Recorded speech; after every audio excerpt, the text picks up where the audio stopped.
Hi, and welcome to All Terrain Media. Today we are going to talk about the Indian car industry, how it started and where it is going.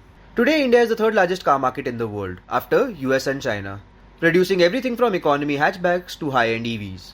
Indian brands are making good products and are starting to expand internationally, specifically Africa and Oceania, currently dominating their respective segments with powerful and affordable options for the price.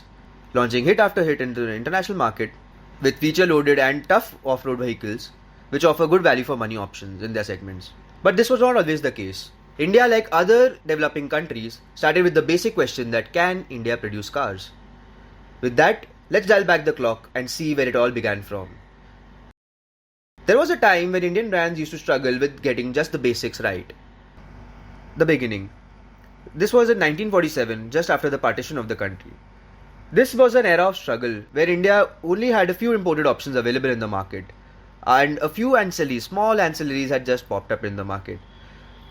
This was the era when India as a concept was relatively new, because there was a partition on two ends and then the country itself was not in a very good state. Hence, producing a car was not a priority for anyone, frankly. At this point in time, the car market size in India was meager 20,000 units annually. That's it. For a country that big, 20,000 was nothing. But unfortunately, because of the situation going on, not many people were interested in cars. Few brands that had popped up to fill in that small niche were Hindustan Motors, which was started in 1942, followed by Premier Auto in 1944, and Tata and Mahindra, which were later established in 1945. These were the big four of the Indian automobile industry. Hindustan Motors produced the Ambassador, which was the typical Indian car. Every Indian family at one point has owned this car.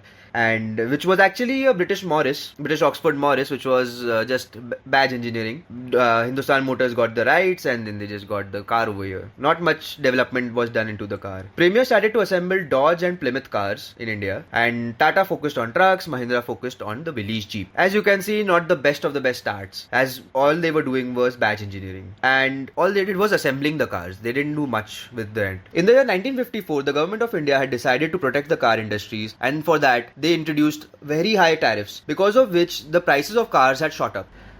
Premier had launched the iconic Fiat 1100, aka the Padmini, in the year 1964.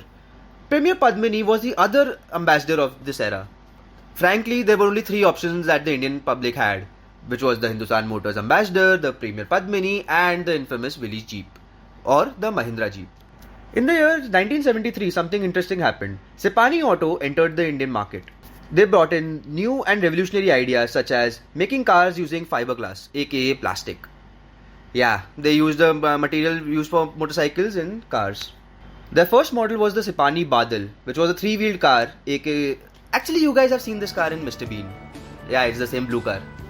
This was nothing but an auto rickshaw which was disguised as a car, or the predecessor for the Bajaj Qute. If you know, you know. They also launched the Dolphin in the year 1982, which was inspired by the Reliant Kitten. This car was quite interesting because it only weighed around 500 kgs, which is crazy if you think about it, that Nano weighed 600 kgs. And Nano was a pretty bare bones car. You can only imagine how bad this car was. And as a result, Sipani didn't make much of it. As Sipani failed to do something new, Sipani had actually failed to change the industry, and hence the industry just remained stagnant and no new developments happened till the 80s. Then came in a man called Sanjay Gandhi. Sanjay Gandhi had just returned from the UK and decided to make an affordable car from the masses inspired by... And he thought that he could replicate the same model in India, and this was called the Maruti Project. His first choice for collaboration for the Maruti Project was obviously Volkswagen, but that project went nowhere, and later on Suzuki entered the market, which led to the development of Maruti Suzuki Udyog Limited, which changed the car market forever. Maruti launched the iconic 800 in the year 1983, and people went crazy for that because this was the first time that they saw something which was light in weight, at the same time was fuel efficient, was practical, and was good. It was genuinely a good car, and that is one of the reasons why it just really worked, which Sipani failed to do. It was followed by the Kidnapper van, which was launched in the year 1984, and the 1000, which later became the Esteem in the year 1989. These cars went head to head with the competition and they decimated them all. Like nobody really could compete with Maruti for decades after that. But let's not digress. Other companies were really struggling because they simply couldn't produce something like that. They had never seen something like that. And Premier and Hindustan Motors as a result started to struggle spectacularly as everyone gravitated towards Maruti. Sipani tried their hand competing with the 800 with new ideas using fiberglass, but they really couldn't match them. They really couldn't match the quality which Maruti was providing at that time. Because the most engineering that they did was badge engineering. Later in the year 1991, liberalization happened, and this was the first time that the Indian economy was opened up for foreign competition to enter. And brands such as Hyundai, Honda, Ford and Toyota entered the market with great enthusiasm. And at the same time, Tata decided to launch its first ever car, which was the Sierra. And in the year 1993, Mahindra launched its first ever car, which was the Armada.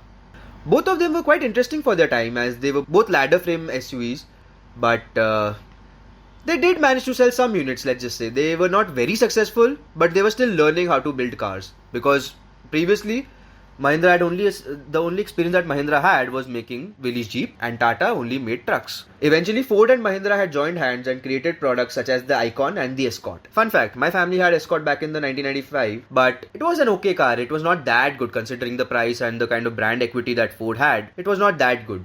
This joint venture only lasted till the year 1998. It did give Ford some insights about the Indian car market and it gave them insights about as to what exactly was the Indian consumer looking for. And Mahindra got to learn how to actually make cars for the urban audience because Armada itself didn't really work well in the urban market, but it did really well in the rural market. Meanwhile, Premier was just struggling and eventually they ended their journey in the year 2001 where they shifted their focus to machinery and other stuff. They stopped making cars in that year.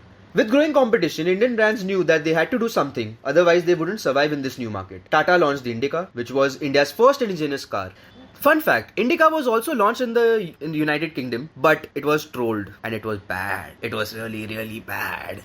Indica was launched to go head to head with the likes of Zen, Santro and Uno. Mahindra had unleashed its legendary Scorpio. Scorpio's development story is also very interesting and deserves a video of its own. So do let me know if you guys are interested. I will definitely look forward to making a video on that.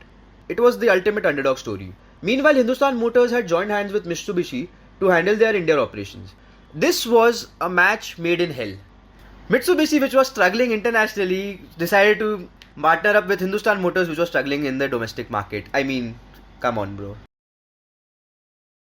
Eventually in the year 2004, Tata acquired Daewoo. Tata eventually also acquired Jaguar and Land Rover in the year 2008 after Ford Motor Company started to struggle. Mahindra on the other hand partnered with Renault in the year 2005, which gave us cars such as the Logan. Mahindra and Renault eventually parted their ways in the year 2010.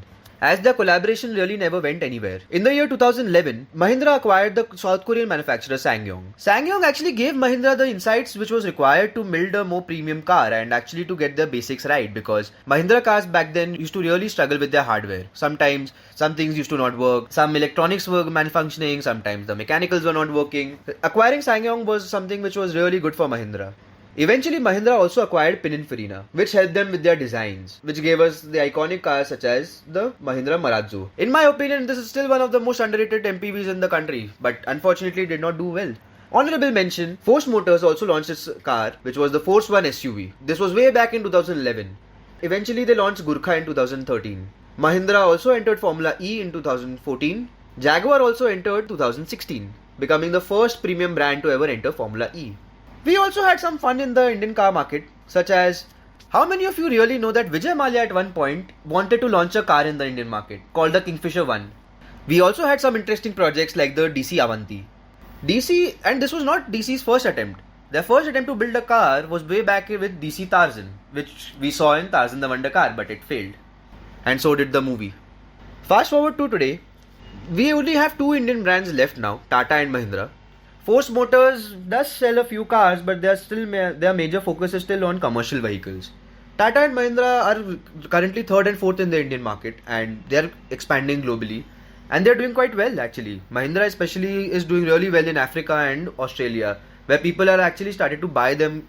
Let's see what the future holds for them and what new products come from these respective brands. All in all, the journey of Indian car industry has been anything but smooth. There was a lot of things that happened. And with the current scenario, we don't know what really holds for them. But we really look forward to getting more interesting products and more developments from the market.